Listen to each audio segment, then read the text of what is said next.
자, 안녕하십니까. 자, 인적 자원 개발론 조직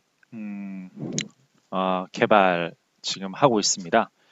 오늘은 조직 개발 제 두 번째 시간으로서요. 우리가 페이지 400페이지부터 보게 될 것입니다.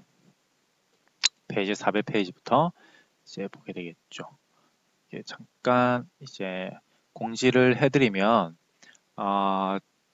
우리 수업은 잠깐 이제 공지를 해드릴게요. 수업은 비대면 수업으로 지속합니다. 그죠? 자, 이번 학기 자, 인적 자원 개발로는 비대면 수업으로 지속합니다. 자, 그리고 기말고사는 향후 재공지를 하겠습니다. 재공지를 하겠습니다. 그리고 기말고사는 미리 말씀드리자면 기말고사는 객관식과 서술식 그리고 단답식의 혼합형으로 문제를 출제할 예정입니다. 그죠? 자, 그래서 여러분들이 배운 내용을 바탕으로 문제를 출제할 것입니다. 따라서 조금 대비를 잘 해주시기 바라겠습니다.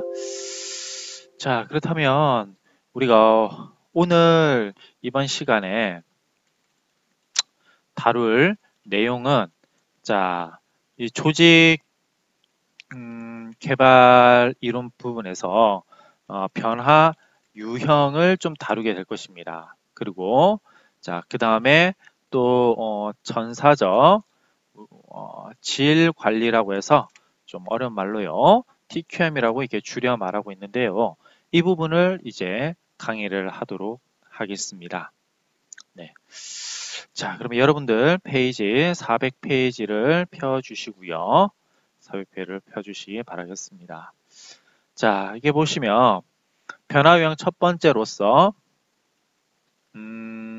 뭐가 나오냐면 개인 변화 전략이라고 나오고 있습니다. 자, 이게 왜 나왔을까요? 자, 읽고 우선 넘어가 보죠. 1960년대와 70년대의 대부분의 조직 개발 방법은 개인 변화, 그죠? 개인 변화 전략이었다. 이것은 대인 관계, 부서 간 및 조직 간의 관계를 개선하는 데 초점이 맞춰졌다. 개인 변화 개입 전략 중 현재까지 가장 널리 사용되는 두 가지 방법은 문제 도출과 피드백 및 팀 구축이다. 자, 그럼 여기서 개인 변화 전략은 우리가 1960년대 부터 발전했다고 보시면 됩니다. 왜? 1960년대는요. 인본주의적인 이념들이 모든 사회 현상에 뿌리를 내리기 시작했던 겁니다. 다시 인간은 기계가 아니다라는 뜻이죠. 그래서 기계가 아니다라는 것은 일종의 그죠? 도구로서 그렇게 나를 폄하하지 마라. 인간은 감정을 가지고 있고요. 그죠? 감정을 가지고 있고 그리고 동기부여를 하는 거에 따라서 그죠? 동기부여뿐만 아니라 리더십에 따라서 생산량이 또 달라질 수 있다라고 그렇게 주장했던 사람들이 인본주의 이념을 확대시키고 있었던 것입니다. 자, 그렇다면 이러한 인본주의 하에 나왔던 개인 변화 전략으로는 이 교재에서는 자, 두 가지를 제시하고 있는데요. 문제 도출과 피드백이고요. 두 번째는 팀 구축이라고 볼 수 있습니다. 그렇다면 자, 문제 도출과 피드백이라는 것은요. 그렇게 여러분들 어렵게 생각 안 하셔도 됩니다. 그죠? 자, 다시 말하자면 자, 문제 도출을 하기 위해서는요. 뭐를 해야 될까요? 문제 도출을 위하여 뭘 합니까? 설문조사를 하죠. 이때 이 설문조사는요, 양적 평가를 하는 겁니다. 그죠? 양적 평가를 하게 되면, 자, 우리가 이런 결과가 나오게 되는 거죠. 그죠? 결과. 어떤 결과냐면 양적 결과가 나온 겁니다. 그죠? 자, 이때 양적 결과를 보완해주기 위해서 질적인 보완책을 해주게 되는 겁니다. 자, 다시요. 문제를 과학적으로 도출해내기 위해서 설문조사를 하게 되고요. 그죠? 자, 이러한 설문조사를 통해서 우리가 결과를 가져오는데 이 결과를 약간의 경험 있는 사람들이 자, 문제에 대한 해결책을 제시하는 방향으로 문제 도출과 피드백이 이루어진 것입니다. 자, 그렇다면 한번 보도록 하죠. 교재를 보도록 하겠습니다. 문제 도출과 피드백은 대상 집단, 즉 여기서는 부서가 되겠죠. 설문조사 자료들의 체계적인 피드백으로 문제가 있는 부분에 대한 논의를 촉진시키고 실현 가능한 해결책을 만들어내며 변화의 동기를 촉진시키려는 의도로 이루어진 것이라고 정의된다. 조사 자료는 조직의 일부 단면들을 측정할 수 있는 상황에 대한 단편적 현상을 제시해준다. 따라서 이러한 자료는 조직의 현재 상황과 바람직한 상황을 비교하는 데 쓰일 수 있으며 더 바람직하게 상황 간의 차이를 좁히기 위한 변화를 시도될 수 있다라는 뜻이 되는 것이죠. 자, 그렇다면 가장 간단하게 몇 가지 예를, 이 설문지의 예를 한번 드려보도록 하겠습니다. 자, 이렇게 한번 보도록 하죠. 제가 네이버에서 한번 이렇게 한번 쳐봤습니다. 조직 진단이라고요. 그죠? 조직 진단이라고 쳐봤습니다. 그랬더니 이런 쭉쭉쭉쭉 이런 말들이 나오는데요. 그 중에 이거 한번 보도록 합시다. 자, 여기 잘 보일지 모르겠지만, 자, 이게 한번 확대를 한번 해볼까요? 자, 가치체계 인식과 공감. 다음은 귀하의 회사 가치체계 인식과 공감에 관한 설문입니다. 각 문항을 읽으신 후 귀하의 생각과 행동에 해당하는 번호에 체크 표시를 해주세요. 라고 되어 있죠. 자, 여러분 보시면 이렇게 5가지로 다시요. 제가 이렇게 표시를 해드리겠습니다. 자, 이렇게 5가지로 표시를 하게 되죠. 이게 리커드 척도라고 합니다. 리커드 척도요. 그래서 요즘의 트렌드는 여기는 보통이다를 없애버리고 이게 4가지로 리커드 4점 척도로 이렇게 하는 경우가 있습니다.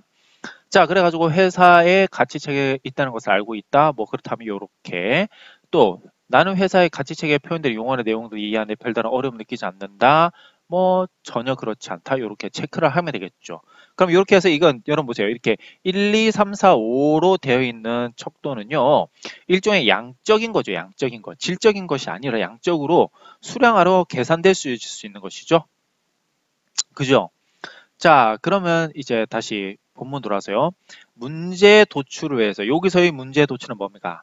회사에 대한 예를 들면 회사의 자 가치를 인식하고 있는 정도. 내가 내 회사를 아주 가치롭게 인식하고 있느냐, 그죠? 내 회사를 가치 있다라는 것을 소중하게 여기냐라는 말이죠. 내 회사를 아주 소중하게 여기고 있느냐를 척도로 이렇게 물어보는 겁니다. 그렇지 않다라고 했을 때 또는 그렇다라고 했을 이 정도, 다시 말하면 양적으로 평가라는 거죠. 그죠? 다시 아까 뭐라 했습니까? 리커드, 뭐 5점 척도, 이것이 바로 뭐라 했습니까? 양적 평가를 통해 가지고 이제 결과가 나오면 그 결과에 대해서 뭡니까? 문제점이 이거니까 요렇게 해주세요 라고 해서 피드백을 주게 되는 거죠. 자, 그렇다면 이렇게 문제 도출과 피드백이라는 것은 결국에는 설문조사를 통해서 하는 건데요. 이렇게 설문조사를 통해서 보겠습니다. 이런 설문조사를 통해서 얻을 수 있는 장점은 무엇일까요, 여러분들? 여러 가지가 있겠죠. 바로 표준화된 어떤 설문지를 통해서 그나마 객관적으로 평가하게 된다라는 것이 되겠죠. 다시요. 자, 여러분 보겠습니다. 이런 설문지가 있죠. 이 설문조사가 다른 기업도 다 쓰게 됩니다. 그죠? 그러다 보니까 그 설문지는 뭐를 가지게 되죠? 공인 타당도를 가지게 돼요. 공인도를 가지게 됩니다. 공인되게 된 것이죠. 그러다 보니까 다른 기업들이 저 기업들이 쓰는 설문지를 나도 씀으로써 문제점을 파악해낼 수 있는 어떤 실마리를 제공해 주게 되는 겁니다.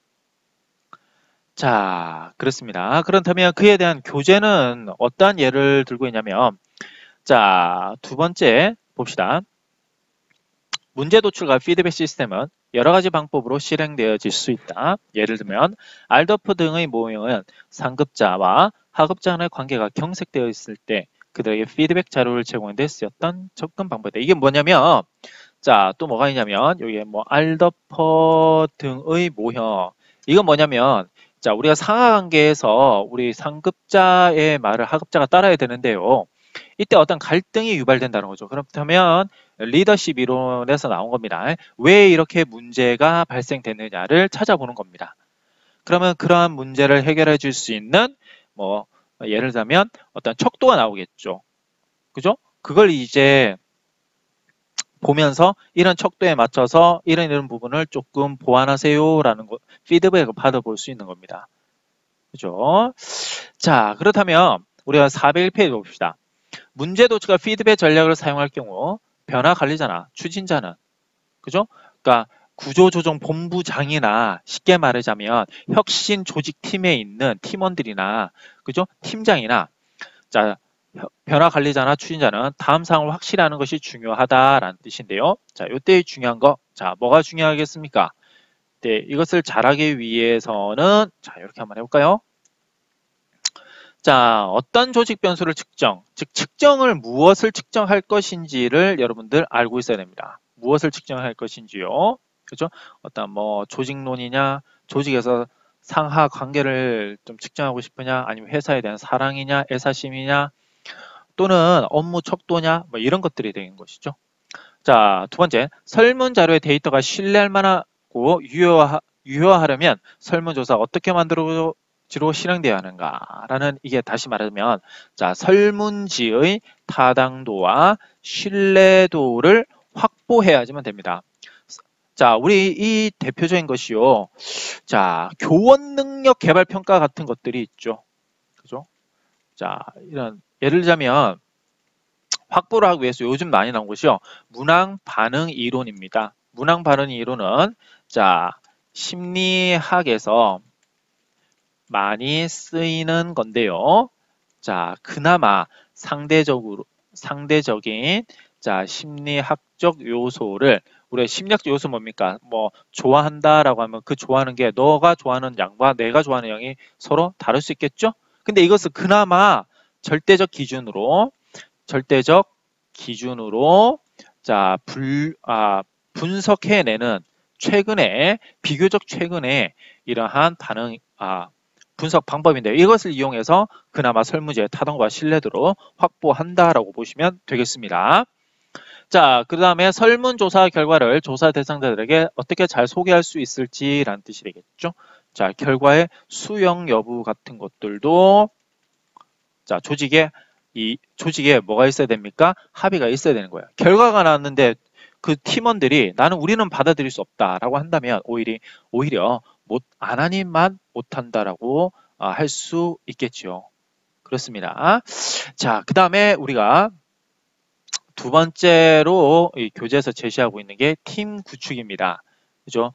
우리가 부서는 일종의 자, 우리가 여기서 조금 알 수 있는 것이죠. 관료제와 저번 시간에 했었죠. 관료제와 팀제가 있습니다. 관료제라는 것은요, 우리가 직위가 너무 많은 겁니다. 뭐 대리, 뭐 선임, 주임, 뭐 대리, 과장, 부장, 뭐 차장 이런 식으로 쭉 있는 거고요. 팀은 이것을 조직을 아주 슬림하게 작게 만들어 놓은 걸 얘기합니다. 그렇다면 팀 단위에 그렇다면 어떠한 조직 개발 프로그램들이 있는지 우리가 한번 보도록 해보겠습니다. 자, 이때 여러분들 팀 구축에 대해서 한번 보죠. 자, 조직 변화 관리에서 집단의 성과 향상 방향에서 시도되는 팀 구축은 작업팀의 문제 해결 능력과 효율성을 개선하기 위해 사용하는 방법이다. 다시요. 이때 이 팀 구축을 하는 데 있어서 또 중요한 게 뭐라고 하고 있습니까? 그렇습니다. 문제 해결 능력과 또는 효율성을 개선하려는 거죠. 다시 여러분들 여기서 잊으시면 안 되는 것이요. 이러한 팀 구축이라든지 또는 문제 도출 및 피드백이 조직 개발의 한 요소로서 역할을 한다는 거예요. 그러니까 조직의 문제 해결과 조직의 효율성을 개선하는 측면에서 팀을 구축해야 된다는 것이죠. 그죠? 자, 그렇다면 이러한 팀을 구성하는 이 효율성을 개선하는 가장 어, 근본적인 이유는 뭡니까? 외부 변화에 그죠? 신속하게 대응하게 된다는 것이죠. 그죠? 자, 그렇습니다. 그래서 여기 보시면 우리 교재도 나왔죠? 자, 팀 구축장에서 위에서 네 번째 봅시다. 집단이 기능 장애를 일으키면 구성원 간의 관계가 경직되고 갈등이 증대되면 팀의 실적이 저하되며 구성원들이 이직하기 쉽다. 팀 구축의 이런 문제를 바로잡는 데 쓸 수 있다라는 것이에요. 그래서 집단 문제 해결에 있어서 집단의 효율성은 최소한 3가지 요인에 좌우된다라고 되어 있는데요. 그렇다면 이러한 효율성 우선은 집단의 효율성을 구성하는 3가지 요인 봅시다. 집단의 생산적인 실적이 그것을 산출하는 구성원의 수, 질, 시기 적절성에 대한 기준과 맞닥뜨려지는 정도다라는 뜻이 되겠어요. 그죠? 그럴 수 있죠. 구성원이 많냐 적냐 또는 구성원의 능력이 좋냐 안 좋냐 또는 타이밍이 적절하냐 아니냐에 따라서요. 생산량이 많아질 수도 있고 적어질 수도 있죠. 두 번째, 업무 수행 절차가 구성원들이 서로 의지하며 함께 일할 수 있도록 구성원의 능력을 고취시킬 수 있는지 정도. 다시요. 자, 구성원들의 능력에 맞게 또는 그보다 약간 더 어렵게 과업이 제시돼야 되는 과업이 주어져야 되는데요. 그보다 더 많이 과업이 주어지면 이거는 해낼 수가 없습니다. 그래요. 집단의 경험이 팀 구성원들의 성장과 개인적 복지에 공헌하는지 정도. 뭐 이런 것들이 있을 수 있겠죠. 그죠? 자, 그렇다면 여기서 여러분들이 다음 장은 여러분들 한번 읽어 보시는데요. 그죠? 자, 그렇다면 자, 우리 여기서 알겠습니다.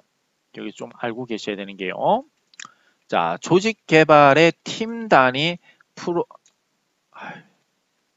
조직 개발의 팀 단위 프로그램 개발에 대해서 한번 알아보도록 좀 합시다. 그죠? 자, 이게 왜 필요하냐면요. 이게 왜 필요하냐면, 그죠? 팀 진단 기반의 목적은요. 그죠? 자, 기반의 목적은요. 감정을 서로 팀원들 간에 이렇게 합시다. 팀원들 간의 감정을 강화. 이거 우리가 팀워크라고 하죠. 팀워크 향상을 하고, 자, 그를 통해서 뭐를 하냐면 비합리적 요소를 제거해 나가는 거다라는 말은 다시 말하면 개선점을 해결한다라고 할 수 있습니다. 그죠? 자, 그러면 우리 현대자동차에서 그죠? 현대자동차에서 좀 썼던 방법인데요. 어떻게 하는 것이냐? 현대자동차에서는요. 간단합니다. 우선 팀 진단하겠죠. 이때 역시 여러분 팀 진단이라는 것은 뭐 설문지를 쓸 수도 있고요. 또는 면담을 할 수도 있습니다. 그죠? 그렇게 함으로써요. 강점과 우리 개선점 기반의 변화 영역을 선정하는 거죠. 그죠? 오케이. 자, 그 다음에 어떻게 하는 겁니까? 핵심 가치에 대한 세미나를 개최하여서 서로 간에 공유하게 만드는 거죠. 문제점에 대해서요. 그죠? 그래서 잘된 점은 우리가 이런 식으로 돼 있고요. 잘못된 점에 대해서는 우리 이렇게 해결합시다 라고 얘기를 하는 겁니다. 그래서 자, 팀 수준의 조직 개발을 위해서 이런 식으로 이런 프로세스를 통해서 문제점을 팀 단위에서 문제점을 해결하려고 하는 것들 이런 것들이 있습니다. 그죠? 좋아요. 자, 그래서 팀 구축이라는 건 여기서 한번 알아봤습니다. 자, 그 다음에 우리가 세 번째로요. 자, 개인 변화 전략의 효과성을 여기서 얘기하고 있습니다. 한번 읽어보죠.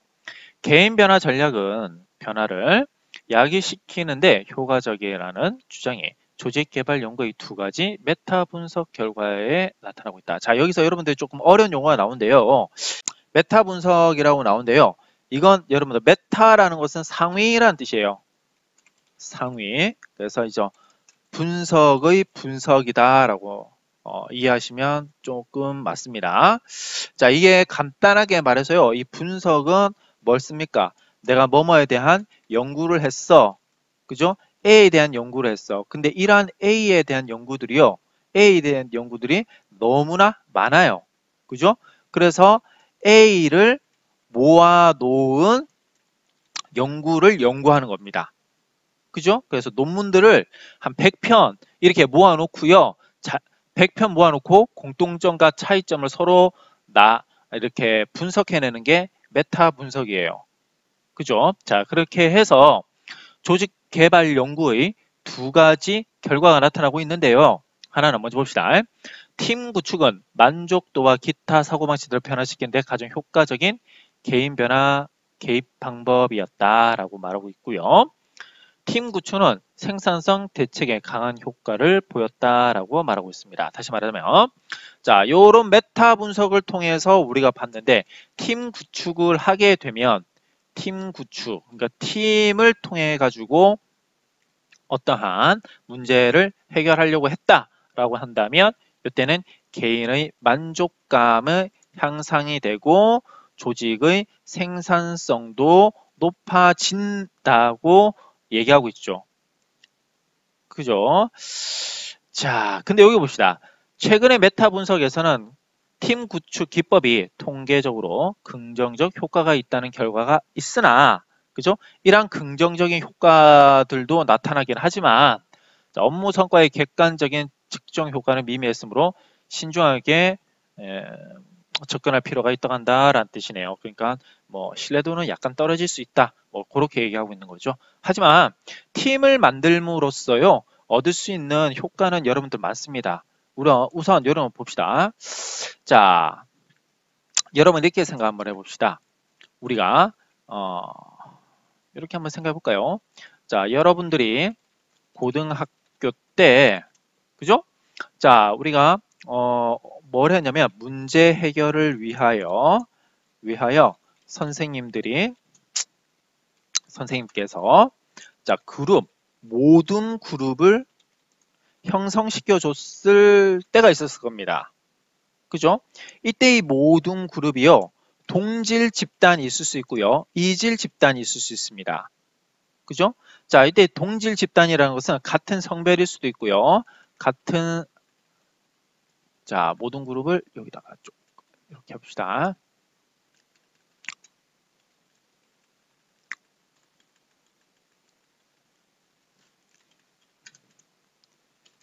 자, 여기서 동질 집단에는 우리가 뭐를 놓을 수 있죠? 그죠? 동질 집단에는 뭐 성별이 같더라. 또는 성적이 같을 수 있다. 또는 성향이 같을 수도 있다. 그죠? 또는 관심사가 같을 수도 있다. 뭐 이런 식으로요. 이질 집단은 이런 것들이 모두 다 그죠? 동질 집단과 반대되는 거죠. 자, 이랬을 때 여러분들 이 성과가 어느 것이 더 나을까요? 성과가 동지 집단으로 해놓은 것이 성과가 더 나을까요? 다시 말해서 문제 해결을 동지 집단에서 잘 해결할까요? 이지 집단에서 잘 해결할까요? 자, 근데 이거에 대해서는요, 교육학에서는 좀 말이 많습니다. 이게 이제 회사에 들어가 버리면 동지 집단이라는 것은 똑같은 예를 들면 근무 평가를 받은 사람들끼리 모아놓는 경우와, 그죠? 이지 집단이라는 것은 근무 평가가 좋은 사람과 나쁜 사람을 모아놓는 것, 뭐 이렇게도 표현해 볼 수 있는데요. 자, 동지 집단이 높을 수도 있고요. 이질 집단이 높을 수도 있고 그 반대도 연구 결과가 나타냈습니다. 따라서 저는 그렇게 생각하는데요. 상황에 따라서 이것을 잘 해결해 주면 됩니다. 단 이러한 집단을 상황에 따라서 잘 조직했을 때 문제가 해결될 수 있다는 것이죠. 문제가 해결될 수 있다는 겁니다. 그죠? 자, 그래서 이러한 팀 구축이라는 것은 외부 변화, 지금 요즘에 하도 많이 빠르게 변하고 있죠? 자, 이러한 팀 외부 변화에 빠르게 또는 신속하고 기밀하게 대응하기 위해서 팀 구축을 하는데 이런 팀 구축에서 어떤 문제를 해결할 때는 자 이렇게 팀 우선 진단을 받고 또 그 강점과 개선점에 대해서 서로 분석을 해본 다음에 세미나를 통해서 문제점을 공유하고 해결책과 강점에 대해서는 좀 더 강조해주는 이런 공유 의식을 가짐으로써 팀 기반의 그러한 생산성, 효율성을 높일 수 있도록 그렇게 하자는 것이죠. 좋습니다. 자, 그러면 두 번째 우리가 페이지 403페이지에 제시되고 있는데요. 자, 자, 두 번째 우리가 알아봐야 되는 건 변화 유형, 두 번째고요. 자, 직무 구조적 변화 방법입니다. 자, 이때 직무라는 것은 내가 하는 일이죠. 다시요. 내가 하는 일이에요. 직원이 하는 일. 이 직원이 하는 일이 구조적으로 되어 있습니다. 이해가십니까? 자, 구조적으로 되어 있어요. 자, 그렇다면 자, 그런지 안 그런지 학교를 간단하게 예로 한번 들어보겠습니다, 여러분들. 자, 여기 보시면 우리 학교가 나오죠, 홈페이지에. 자, 우리 학교에 여기 대학 소개해 보면 이제 조직도가 나옵니다. 그죠? 자, 총장님 산하에 비서실, 정책감사실, 예비군 연대 교무위원회, 대학혁신위원회, 미래전략위원회, 기관생명윤리위원회가 이렇게 되어 있고요. 그 다음에 이게 사업단들이 쭉쭉쭉 나오고 있습니다. 그 다음에 교학부 총장님께서 있고요. 그 다음에 쭉 내려와서 교학부 총장님과 같은 급으로 같은 이제 직책이 되겠죠. 대외협력 경영부총장님께서 계시고요. 그 다음에 상하부 총장님께서 계십니다. 그래서 세 분의 부총장님께서 계시는데요. 자, 근데 이렇게 교학부 총장님 산하에는 뭐 대학본부가 있고 대학이 있고 대학본부에는 교무처, 학생처, 입학처가 있죠. 자, 그렇다면 여기 들어가 보겠습니다. 교무처에는 또 교직부가 있고 자, 교무연구팀, 학사 서비스팀이 있죠. 자, 그러면 여기 학사 서비스팀에 한번 들어가 보겠습니다. 자, 그러면 또 여기서는 학사 서비스팀에 대한 업무 분장이 나옵니다. 그죠? 이 업무 분장이 쉽게 말해서 뭐라고 할 수 있습니까? 직무를 나눠 놓은 거다라고 보면 되겠죠. 자, 그렇다면 자, 팀장님 산하에 과장님과 팀원들이 이렇게 쭉쭉쭉 나와 있죠. 바로 여기 보시면 이렇게 졸업 복수 전공 그다음에 휴, 복학, 전과, 재적, 성적, 재수수, 교직 이런 것들이 있죠. 이게 바로 뭐가 되는 겁니까? 바로 직무가 되는 거예요. 이걸 업무라고 하고요. 각자 맡고 있는 업무가 다르기 때문에 업무 분장이라고 합니다. 그죠? 자, 그다음에 여기 봅시다. 직무 구조적이라는 말은 다시요. 쉽게 생각하면 직무 구조라는 말은 다시 말해서 업무 분장이라고 우리가 비슷하게 이렇게 받아들이면 여러분들 쉽습니다. 자, 그렇다면 이러한 업무 분장을 변화시켜서 다시 말하면 직무 구조를 변화시켜서 어떻게 하더라? 자, 이러한 것들에 대한 뭐를 수반해서 변화를 수반해서 뭐를 일으켜라? 조직의 개발을 향상시키더라 라는 뜻이죠. 조직 개발을 향상시킨다는 것은 업무의 생산성과 요즘에는 개인의 만족도를 높인 것이다 라고 할 수 있죠. 자, 그렇다면 이러한 직무 구조적 변화 방법에는요. 자, 여기서는 여러 가지가 있습니다. 여러 가지가 있는데요. 세 가지를 제시하고 있습니다. 자, 첫 번째, 두 번째, 세 번째 이렇게 보도록 하죠. 첫 번째에서는요. 직무 확대고요. 자, 다음에 두 번째로는 직무 충실화가 되고요. 세 번째는 작업 스케줄의 변화라고 보시면 됩니다. 자, 그렇다면 자, 여기서 여러분들 제가 이렇게 다른 사이트에서요. 조금 가지고 왔는데요. 참고용으로 가져왔습니다. 자, 여기 보시면 이 사이트를 여러분들이 출처를 밝혀드립니다. 이 사이트를 가시면 자, 이것을 여러분 볼 수 있습니다. 조금 확대를 해볼게요. 예. 여기 보시면 자, 효과적인 직무 설계 혹은 재설계라고 되어 있죠. 원래 설계를 하고 나면 문제가 발생되면 다시 설계를 하죠. 그래서 설계나 재설계나 거의 같은 말로 쓰인다는 것 알아두시고요. 직무 설계 방법의 시대적 변천이라고 되어 있는데요. 자, 이 부분이 여러분들이 제가 계속 말씀드리는 건데요.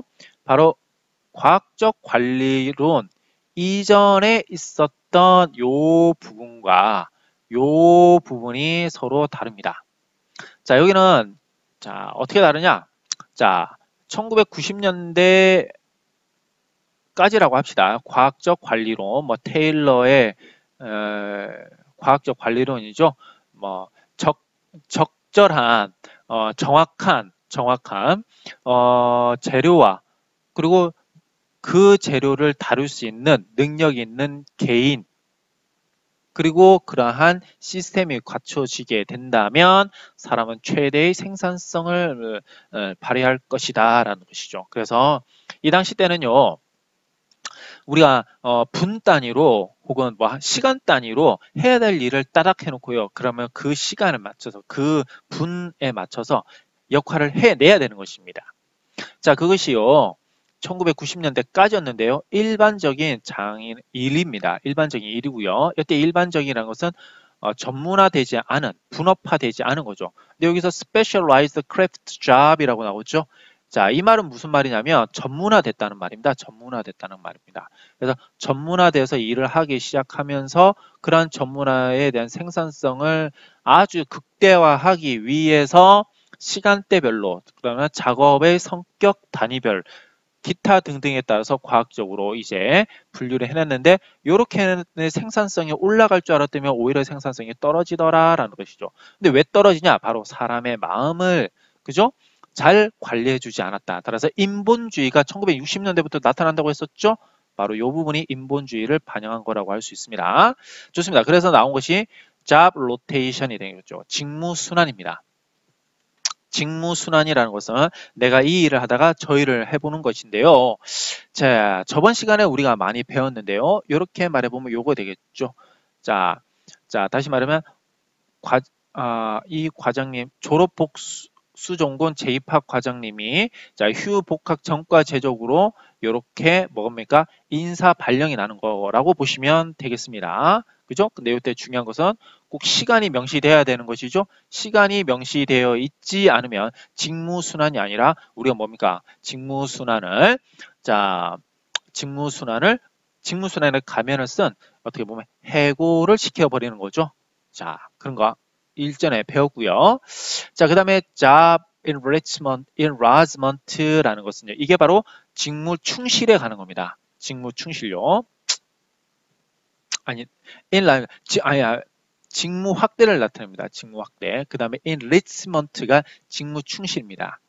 그죠? 자, 그 다음에 job characteristics theory가 나오고 social information work teams가 나오죠. 자, 이거 봅시다. 조금 여러분들 이해 안 가는 게 있죠? 여기 보면 level over specialization 전문화 수준이에요. 근데 일반적으로 하다가 최대의 전문화로 갔다가 다시 전문성이 이렇게 떨어지게 되는 거죠. 그죠? 자, 이때 이것은요, 그럼 이것은 전문도가 더 낮은 겁니까? 라고 얘기를 할 수 있는데요. 굳이 그렇지는 않습니다. 그죠? 왜냐하면 이때의 전문성을 포괄한 전문인들이다 라고 보시면 돼요. 이 말이 무슨 말이냐면 자, 이때까지는요. 컴퓨터에서 워드만 하시는 분이 있고요. 또 여기서는 포토샵만 하는 분들이 있고요. 또 여기서는 엑셀만 하는 분들이 있어요. 근데 여기에서 이제 즉 여기에서 이제는요. 이미 워드라든지 포토샵이라든지 또는 엑셀을 다 할 수 있으신 분입니다. 다시 말하면 세대가 변했고 산업이 변한 거죠. 그러다 보니까 이렇게 생산 전문화보다는 창의성이 좀 더 강조가 되고요. 왜냐하면 이러한 것들이 이미 다 가지고 있으니까요. 그죠? 자, 그렇게 보셔야 됩니다. 여기서는 창의성이라든지 이런 것들을 더 중요시하기 때문에요. 이때 전문화가 떨어졌다라고, 그죠? 이거에 비해서는 떨어진 것처럼 양적으로는 보이지만 질적으로는 좀 더 뭐라고 할 수 있습니까? 그렇죠. 질적으로는 더 발전되고 심화되었다라고 여러분들이 이해를 해 주셔야 됩니다. 자, 그렇다면 자, 직무 순환은 여러분들과 했고요. 자, 직무 확대보다도 여기 직무 충실에 대해서 봅시다. 여기 이렇게 나와 있는데요. 좀 잘 개념을 그나마 잘 이해하기 쉽게 마련한 것 같아서 제가 보여드리도록 하겠습니다. 여기 보시면 세 가지가 있습니다. Job rotation 있고요. The shifting from a task to another. 한 일에서 또 다른 일로 옮겨가는 것이다 라고 말하고 있죠. 자, 여기 보시면 이제 뭐 학사 서비스 팀에서 예를 들면 뭐 다른 팀으로 이동해 가는 거다 라고 할 수 있는 거죠. 뭐 교직부에서 체육부로 간다든지요. 뭐 그런 것도 되겠네요. 직무 확대라는 것은 the horizontal expansion over jobs. 자, 직업에 있어서 어떤 요때는 과업이 아니라요. 일입니다. 일의 뭡니까? 수평적인 확대라고 보시면 됩니다. 수평적인 확대인데요. 그죠? 수평적인 겁니다. 그러니까 요렇게 해야 되는 일의 양이 많아진 거죠. 그죠? 자, 그렇다면 이것이 좋냐 나쁘냐? 다시 그렇다면 우리가 여기 한번 와서요. 여기 다시 돌아갑시다. 서비스 팀에서 자, 한 명이서 성적 재수 교직을 하는 것이 아니라 자, 휴복학 전과까지 모든 걸 한 사람이서 하는 거죠. 자, 이것은 뭐라고 했습니까? 직무 확대라고 할 수 있는 것이죠. 그다음에 직무 충실한데요. 이게 사실은 여러분들 그렇게 쉽지 않습니다. 자, the vertical expansion of jobs라는 개념으로 제시되고 있는데요. 여기 수직이죠. 그죠? 자, 여기 보면 C가 A나 B에 비하여 우위에 있다라는 건데요. 이게 무슨 말인지 한번 봅시다. 자, 여기 계획과 그 다음에 문제를 볼 수 있고 그 문제를 보면 이제 해야 되는 겁니다. 그죠? 그러니까 여기서 보면 어떠한 직무에 대해서 의사 결정도 내리고요. 그 의사 결정을 실제로 하고요. 그죠? 자, 한 거에 대해서 내가 감사까지도 하는 거죠. 감시까지도 하는 겁니다. 이때 C라는 것은 눈으로 본다는 것이 아니라 문제점을 찾아내서 피드백으로 다시 문제점을 찾아내서 해소한다라는 개념입니다. 이때 C라는 것은요. 자, 여기서 보시면 알겠지만 그러니까 그 업무와 관련돼 있는 전반적인 일을 다 한다는 것이 되겠죠. 그죠? 자, 그렇다면 여기에서 이 직무 충실화와 관련되어 있는 게 바로 직무 특성 이론입니다. 그죠? 자, 그렇다면 이제 교재로 다시 돌아와서요. 직무 확대부터 하나씩 보도록 하겠습니다. 직무 확대는 자, 403페이지 제가 읽고 있습니다. 자, 직무 확대는 업무의 단조로움 없애고 다양성을 제공하기 위해 근무 집단의 수평적 작업 기능들을 통합함으로써 수평적 작업 기능이란 것 여러분 보셨죠? 자, 만족도와 실행력을 높이기 위한 시도이다 라는 뜻입니다. 다시요. 직무 확대는 수평적 작업 기능들을 통합하고 있더라라는 거죠. 자, 직무 확대는 대부분의 조직에서 통상적인 관리적 관행으로 실시되고 있다. 즉, 관리자는 근로자의 지루함을 관찰하여 이 사람의 의욕이 없다는 것을 진단할 수 있다. 관리자가 이러한 상황에서 다른 주된 방해물이 없을 경우에 이 사람에게 보다 도전적인 업무를 맡기는 것이다. 따라서 직무 확대 방법은 비공식적으로 향해진다라는 말인데요. 이 말이 무슨 말이냐면 자, 요렇게 보시면 됩니다. 자, 전과 제적을 이렇게 합시다. 자, 학생증과 증명서 발급 수업 관리를 하시는 이 분한테요. 그죠? 계절 수업을 하나를 뚝 하는 겁니다. 왜냐면, 우리가 여름방학 때 증명서 발급을, 뭐 수업 관리를 계절 수업에 따라서 또 다를 수 있잖아요. 그죠? 자, 그런 것까지 업무를 살짝 줘보는 겁니다. 그럼 어떻게 됩니까? 계절 수업이라는 업무가 확대가 됐죠? 그랬을 때 뭐가 되는 겁니까? 약간의 업무가 늘어남으로써 두려움과 함께 도전을 하면서 열정을 가질 수도 있다라고 얘기를 하고 있는 것입니다. 그죠? 하지만 맨 마지막에 보시면 긍정적인 효과도 있지만 정신적을 부담시키는 데, 즉 스트레스를 주기 때문에 효과가 있는지는 잘 모르겠다라고 얘기를 하고 있습니다. 자, 그렇다면 404페이지에 우리 직무 충실화에 대해서